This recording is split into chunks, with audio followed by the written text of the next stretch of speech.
앞선 비디오에서 어쩌면 논란이 될 수 있고 믿기 힘든 저희 영적 경험에 대해서 말씀드렸는데, 그 이유는 제가 교회를 다니면서 소위 말하는 성령 부흥회라고 하는 그런 집회에서 자신들이 하나님의 음성을 들었다라고 주장하는 목회자들의 그런 그 간증 내용이 상식적으로도 하나님의 음성으로 들리지 않고, 심지어는 제 개인 주관적인 판단이 아니라 성경적으로 보아도 그 음성은 하나님의 음성이라 할 수 없고, 소위 말하는 정신과 질환에서 강박사고나 아니면은 환청을 듣는 그런 정신과 질환을 앓는 사람이 듣는 하나님의 음성이라고 하는 그런 수준의 내적 음성을 성령이라고 하기 때문에 동영상을 만들어 옮긴 것입니다. 제가 이번 동영상에서 말씀드리게 되는 부흥회 때 직접 경험했던 하나님의 음성을 들었다면서 성도들에게 강요했던 이런 간증은 지금부터 한 20여 년 전 제가 교회에 다니면서 그때 청년부 목회자가 이끌었던 집회의 내용의 일부분을 제 책에 실었고, 그 책의 내용을 말씀드리는 것입니다. 회의론과 이단에 관하여 치유와 변화를 위해 라는 권에서 한국교회 헌금과 구제금 기부 강요의 문제점이라는 책에서 상권 교회 내의 심리적 이단이라는 장에서 발췌한 내용입니다. 사실 교회 내 헌금 강요보다 더욱 심각한 문제는 소위 말하는 부흥회식으로 집행되는 영적 집회입니다. 제 개인적인 입장으로는 이 부분을 정말로 지적해야 할지 심적 갈등이 많이 있었지만, 아무리 하나님의 음성이라고 하고 또한 영적 경험이라고 해서 내 주관적인 생각을 다 신의 음성이라고 해서는 안 된다는 생각에 증언하기로 했습니다. 지금부터 말씀드리는 상황은 2005년이나 2006년 그 즈음에 있었던 일이었지만, 한국 기독교 지도자들이 얼마나 영적으로 무지하고 안하무인식으로 자신의 뜻을 관철하기 위해서라면 성도들을 어떻게 통제하는지 깨닫는 계기가 되었던 사건이어서 언급하는 것입니다. 설교를 통해서 크고 작은 암시와 강요로 성도들의 행동을 통제하려고 했습니다. 이 회상기억은 오랫동안 갈등하다가 2007년에 2번 정도 기록한 일기를 기초로 편집한 것입니다. 그러나 일기 없이도 저는 아직도 그 순간 목회자가 어떤 방식으로 어떤 목적을 위해서 신도들을 강하게 몰아세웠는지 생생히 기억하고 있습니다. 혹여라도 이 글을 읽는 사람들은 제가 이단 교리를 믿는 교회에 다닌 것은 아닌가 의심할까 염려되어서 다시 한번 밝힙니다. 대한예수교 장로회에서 인정하는 신학대학교를 나오지 않으면 설교권을 절대로 주지 않는 철저한 교회에서 있었던 일입니다. 단순히 신학교를 나왔다고 해서 설교권을 주는 교회도 아니고, 반드시 노회에서 인정한 장로회 신학교를 나와야만 설교권을 주는 교회였습니다. 그리고 이 교회 당회장은 1980년대에 기독교 라디오 방송으로 신앙 상담을 했던 그런 사람이었습니다. 신학교마다 다 같은 수준의 신앙을 강요하지는 않습니다.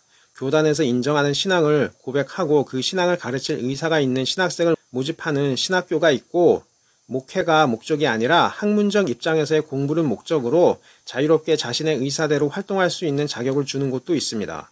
정통 신앙을 고수할지 그렇지 않을지는 각자의 선택입니다.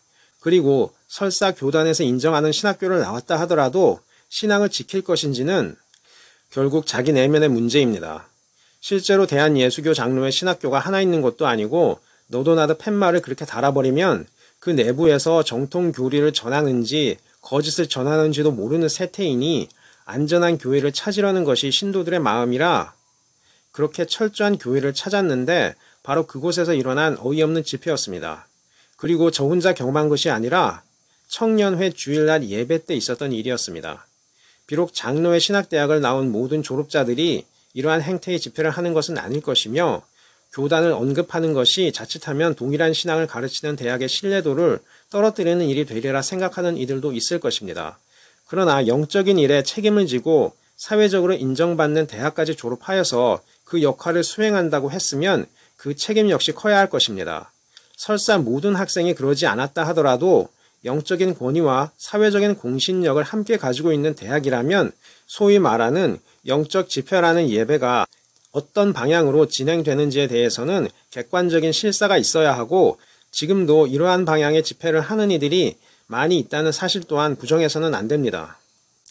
제가 이렇게 구체적으로 언급하는 이유는 너무나도 이치에 맞지 않는 행동에 대한 증언이어서 오해가 있을 것이라 느꼈기 때문이고, 그러함에도 불구하고 교회나 목회자의 이름을 익명으로 하고 싶은 이유는 그들이 솔직하게 그런 일이 있었다고 인정하고 회개할 사람들이 아니라는 불신 때문입니다. 모든 목격자 증언은 물적인 증거라 할 수 있는 음성 녹음, 영상 기록이 없으면 얼마든지 없었던 일이라거나 기억이 나지 않는다고 부인하면 그만입니다. 비록 제가 지금 지적하는 증언은 단발적인 사건이지만 이러한 분위기를 만들어서 부흥해야 하는 집회는 과거에도 현재에도 계속 진행되고 있습니다.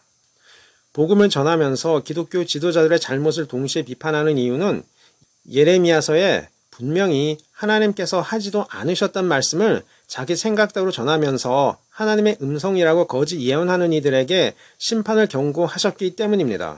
또한 분명히 진실을 말해야 할 때에는 듣고 본 것을 정직하게 증언하라고 하셨기 때문입니다. 예수님께서는 너희가 은밀히 말한 것이 지붕 위에서 크게 전파되리라 하셨습니다. 하물며 교회에서 주일 예배를 보면서 하나님의 음성을 전한다고 하는 목회자의 말이 은밀하게 감추어지기를 원하겠습니까? 용서하시는 자비로우신 하나님이라는 이유만으로 막말을 쏟아내는 집회를 하고도 쉽게 잊히기를 원하겠습니까? 마지막 심판날에는 부주의하게 했던 말 한마디에도 심판을 받으리라 하셨는데 하나님의 이름으로 전한 말씀은 더욱 큰 심판이 있을 것입니다. 주일 교회에서 예배를 보면서 목회자가 되면 되고 아니면 말고라는 식으로 신의 음성을 받았다고 소리 지르는 모든 행위가 죄라는 인식을 가지고 있어야 합니다. 설교는 목회자 자기 영혼의 생명을 걸고 해야 하는 것입니다. 몇 년 전 설교 잊어버리지 왜 그것을 가지고 비판하느냐는 식의 변명은 통하지 않습니다. 그럴 바에야 차라리 설교 자체를 하지 말고 침묵의 기도를 하는 것이 나을 것입니다. 이러한 문제는 실제로 그 한 사람의 문제가 아니라 그러한 사람들이 있도록 한 한국 기독교 사회 지도층의 무책임과 방관이라는 인식이 있어야 합니다. 사람만 달라졌지 지금도 지속되는 문제이기 때문입니다. 사람도 누군가를 사칭하여 하지 않은 말을 했다고 퍼뜨릴 경우 범죄 행위로 간주되며 심지어 금품을 요구하면 사기 행위가 성립하는데 하물며 하나님의 음성을 들었다고 하면서 교회에서 확신을 가지고 사람들을 그릇된 길로 이끈다면 그것 역시 범죄 행위가 되는 것입니다. 이 세상법 앞에서는 얼마든지 빠져나갈 수 있지만 하나님께서는 반드시 판단하시며 우리 신도들 역시 하나님 말씀을 통해 얼마든지 설교가가 하나님의 말씀을 전하는지 자기 생각을 각인시키면서 암시를 주는지 알 수 있습니다. 지금 지적하려는 청년부 목회자는 자신이 목회를 하게 된 이유를 간증하면서 기도원에서 기도하다가 자신의 몸이 저절로 움직여서 교단 앞으로 나가 목회를 하겠다고 서원했다고 주장했습니다. 그것이 부흥의 장소였는지 단순 기도원에서 개인 기도하다가 있었던 경험이었는지는 정확하지 않지만 자신이 하나님의 신적 계시와 선택으로 목회자가 되었다는 식으로 간증했습니다. 그리고 하나님께서 말씀을 주셨는데 그것이 열방을 내게 주리라 라는 말씀이라 했습니다. 성서의 구문을 자신에게 주신 말씀이라고 할 때에는 항상 주의가 필요합니다. 열방을 내게 주리니 내 소유가 땅끝까지 이르리라 라는 말씀은 누가 뭐라 해도 우선은 예수님께 적용돼야 할 예언이지 한 목회자가 받을 수 있는 구절은 아닙니다. 물론 그 목사는 그것을 선교의 사명으로 받아들인 것이라고 했습니다. 그러나 늘 주장하지만 이단 교리를 믿는 집회에도 소위 말하는 신적인 체험이라고 하는 변화된 정서를 체험하고 그에 따라 강렬한 감정을 경험합니다. 저절로 몸이 움직여서 앞으로 나갔다는 말 역시 실제로 하나님의 영에 의한 것이라 단정 지을 수 없습니다. 비록 성서에도 그렇게 뜻하지 않게 자신의 몸과 정서가 강하게 하나님의 영에 의해 감동하는 경우가 있지만 단순히 나타난 방식이 유사했다고 해서 모두 하나님의 뜻이라 단정 지을 수 없는 요소가 있습니다. 하나님께서는 꿈으로 계시하신다고 하셨으나 모든 꿈이 하나님의 뜻이 아니듯 구별하는 지혜 없이 특정 요소만 선택적으로 집어내어서 하나님의 계시나 음성이었다고 말해서는 안 됩니다. 그런데 이상한 점은 이렇게 자신이 신적인 경험을 했다 하고 그 이후 목회자나 선교사가 되었다고 하는 이들이 하나님의 음성과 영을 감지한다고 하면 할수록 엄하고 그리고 망상적인 사고와 정서를 신의 뜻이라고 하는 것입니다. 종교적인 열망이 강한 이들은 자신이 스스로 하고자 하는 일상의 직업을 버리고 종교적 사명을 강하게 원하는 경우가 있습니다.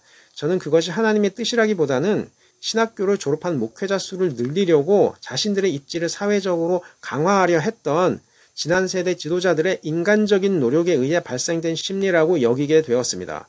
해외 선교도 마찬가지입니다. 설교를 통해 내재화된 욕구가 현실적인 선택과 다르니 목회자로부터 들은 그 설교대로 신학교로 가지 않거나 선교하러 해외에 가지 않는 그런 모든 의지에 대해서 정죄의 음성이 형성되고 죄책감으로 작용하는 것입니다. 하나님의 사역이 목회자나 선교사인데 자신은 그 사역을 하고 있지 않으니 하나님께 불순종하는 것이다 라는 내적인 판단을 무의식적으로 갖고 있는 것입니다. 그럴 경우 목회자의 길로 가지 않는 자신에 대해 죄책감을 가질 수 있고 뜻하지 않은 순간, 정말 의도하지 않는 순간에 무의식적으로 그러한 성직자가 되고 싶은 욕구를 행동이나 말로 하게 됩니다. 소위 말하는 영적 경험이 실제로는 심리적인 원인에 의해 촉발된 말과 행동이라는 사실을 인식하기 전까지 사람들은 그 모든 것을 신의 계시나 명령이라 여깁니다. 이것이 문제입니다. 집회에서는 목회자가 단상에 올라가서 표정이 선하고 온유한 모습이었다기보다는 마치 화가 난 사람처럼 보였습니다. 차가운 시선을 하고 있었던 것 같아서 조금은 위압감이 느껴지는 그러한 분위기였습니다. 그는 강단에 올라서 지난 청년부 여름 수련회의 결과를 보고하는 시간을 먼저 가졌습니다. 자기 생각에는 마치 오순절날 제자들이 경험한 것과 같은 체험을 했다고 확신했는지 나름대로 큰 역사가 있었다고 했습니다. 그때 떠오른 생각은 보통 교회에서 신도들이 열광하고 소리 지르는 경우가 있는데 그러한 집회식 부흥회를 수련회 하면서 했던 것처럼 느껴졌습니다. 앞서 목회자 자신이 경험했다고 주장하는 것과 동일한 집회를 거행한 것이라고 생각되었습니다. 그 목회자는 수련회 도중에 청년들에게 단순히 즐겁게 놀고 갈 생각하지 말고 확실히 하나님을 만나야 한다는 어조로 조금은 엄격하게 대했다고 말했습니다. 마치 자신이 특별한 계시를 받았으니 무언가 큰 일을 이룰 사역자라고 신도들에게 먼저 각인을 시키려 애쓰는 모습을 보였습니다. 그의 태도에 성도들이 동조하여서 반응하니 그것을 하나의 증거로 여긴 것입니다. 자신의 예상대로 움직여주는 20대 초중반의 학생들의 태도를 보고 자기 마음에 들리는 음성이 하나님의 음성이 맞고 그 여세를 몰아서 주일날 다시 한번 그 일이 일어나리라고 기대하고 강단에 선 듯 했습니다. 그날 설교는 구약 성서에 등장하는 기드온이었습니다. 그런데 설교가 막바지에 이르면서 그에게 임한 하나님의 사자의 말을 인용해서 큰 용사여 여호와께서 너와 함께 계시도다 라는 말씀을 강단을 향해 나란히 배열되어 있는 의자의 열을 따라가면서 앉아있는 신도들에게 크게 연거푸 손으로 지적하면서 소리 지르더니 잠시 잠잠해졌습니다. 그러더니 잠시 후 자신이 아침에 일어날 때 시계가 3시 33분을 가리켰다고 하더니 그 뜻을 깨달았다고 했습니다. 예레미야 33장 3절이라는 것입니다. 처음에는 농담을 하는 줄 알았습니다. 목회자들이 때로는 의외의 말을 해서 성도들을 웃기는 경우가 있습니다. 실제로 앞줄에 앉아있던 성도 중 한 명이 피식 웃는 소리가 들리기도 했습니다. 그런데 농담이 아니었습니다. 오히려 그 웃음소리로 인해서 반전되는 분위기를 가라앉히려 하듯이 곧바로 아주 진지하게 얼굴에 미소도 없이 너는 내게 부르짖으라. 내가 내게 응답하겠고 내가 알지 못하는 크고 은밀한 일을 내게 보이리라 하고 언성을 높이기 시작하는 것이었습니다. 왜 디지털 시계의 숫자판을 성경의 장과절로 해석했을까?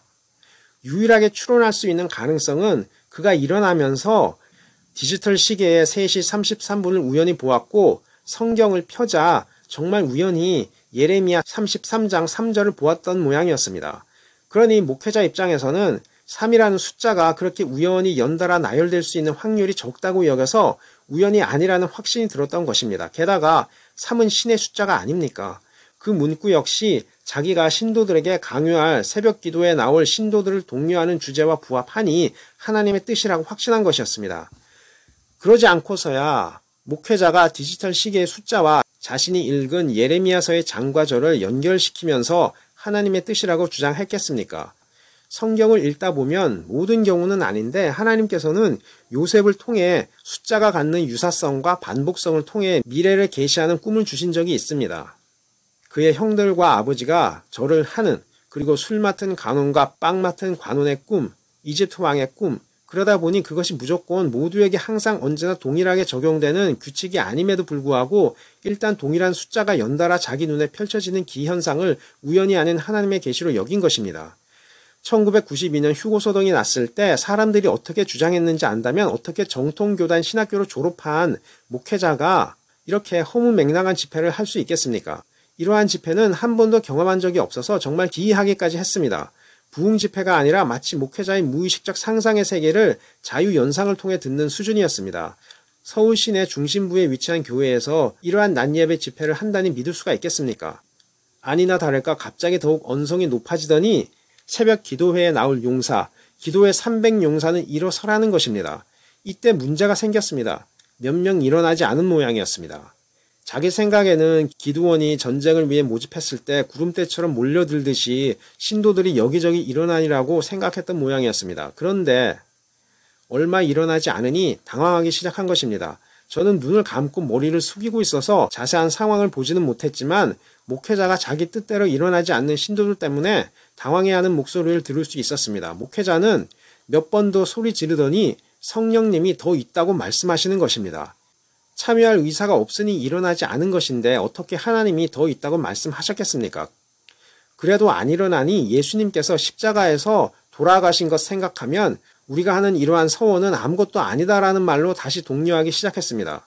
그래도 일어나지 않으니 강제로 다 일어나라고 고함을 치는 것입니다. 강제로 일어나라고 하니 결국 다 일어났습니다. 저도 일어났습니다. 그러나 새벽 기도회는 나가지도 않았고 그 사람이 하나님의 음성을 들었다고 생각하지도 않았습니다. 이 상황을 자세히 분석해 보면 목회자의 말에 일관성이 없었습니다. 하나님께서 더 있다고 했다면 정말 새벽 기도회에 참석할 의사가 있었다면 왜 일어나라고 할 필요가 있었겠습니까? 그 스스로가 하나님의 음성을 들은 것이 아니라는 증거가 아니겠습니까? 한국 목회자들은 이상하리 많지 규율을 강조하고 인과관계가 없는 사안을 엮어서 자신만의 해석 체계를 만들어서 그 규율에 사람을 끼워 맞춥니다. 교회마다 새벽 기도는 교회에 대한 충성도를 보는 기준입니다. 그러다 보니까 교회에서 새벽 기도회를 열고 하나의 결집력을 강화하는 것입니다.